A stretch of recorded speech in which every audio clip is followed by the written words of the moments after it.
This video will give you instruction on how to set up and solve proportional reasoning problems. I'm going to use this as an example to teach you the process. The question is asking how many grams are in 1.5 molar masses of sodium chloride. In order to do this problem, you'll need to set up a proportion and calculate the molar mass of sodium chloride. The molar mass is the amount of grams in 1 molar mass of any salt. And so to figure out how much there is in 1.5 or figure out how many molar masses are in a certain amount of grams, you'll need to set up a proportion. A proportion always has two parts, the left side and the right side, or the top and the bottom, depending on how you want to set it up. I set my proportions up the same way every single time, so I know how to do it. The first thing that I do is I put X on the top of the right side, and I set it equal to what the question is asking for. So this question is asking grams sodium chloride. Grams. It's important to label every single number that you have. And now I'm going to set up the rest of my proportion in accordance to this organization. I'm going to put my original recipe on the left side and my modified on the right side. It's imperative that you put the same stuff here as here, the top, and the same stuff in the bottom as over here in terms of the label, in terms of what it is. Or the same stuff has to go on one side as the other, but how you set it up is really important. And that is why I do the same setup every single time. So for my original recipe, I'm going to put the molar mass, which would be 58 grams of sodium chloride is in 1 molar mass. And you can see here that I have my grams of sodium chloride across from my grams of sodium chloride, and that goes with 1 molar mass. They're connected. And on the bottom of the right side, I will put what the question is asking me to modify.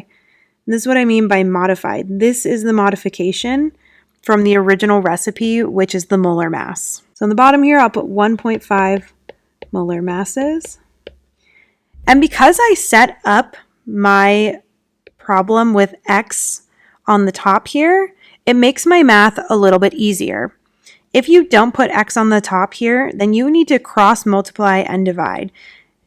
And I'll show you. That would be 58 grams times 1.5 molar mass equals X grams times 1 molar mass. That's the cross multiply. And then to isolate X, you divide by 1 molar mass on each side. And that will isolate X. If you look at the original problem, the reason why I've set up with X on the top is because in essence, all I really need to do is multiply 1.5 on each side, and that will cancel these two, and this is the same setup as this one down here.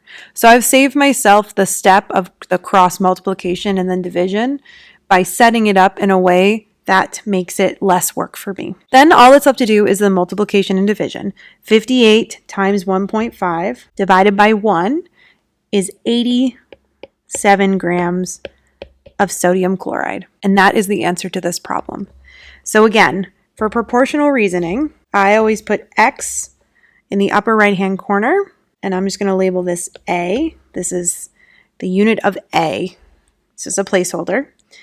On the left side will be my original recipe, and the original recipe is often the molar mass, or it's a density unit that you get off of your periodic table, or it is the amount of grams that are in a chemical equation, things like that. Numbers that don't necessarily change, but are inherent to the thing that you're doing. Maybe it's molarity. For instance, we used 2 molar acid. The 2 molar, that would be the quote-unquote original recipe. And then if you wanted a certain amount from that, that would be the modification. And then on the left side is my modified.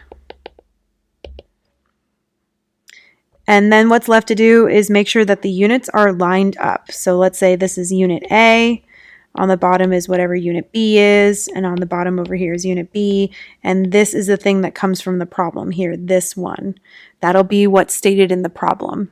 This is usually something you have to pick out or find on the periodic table or calculate the molar mass.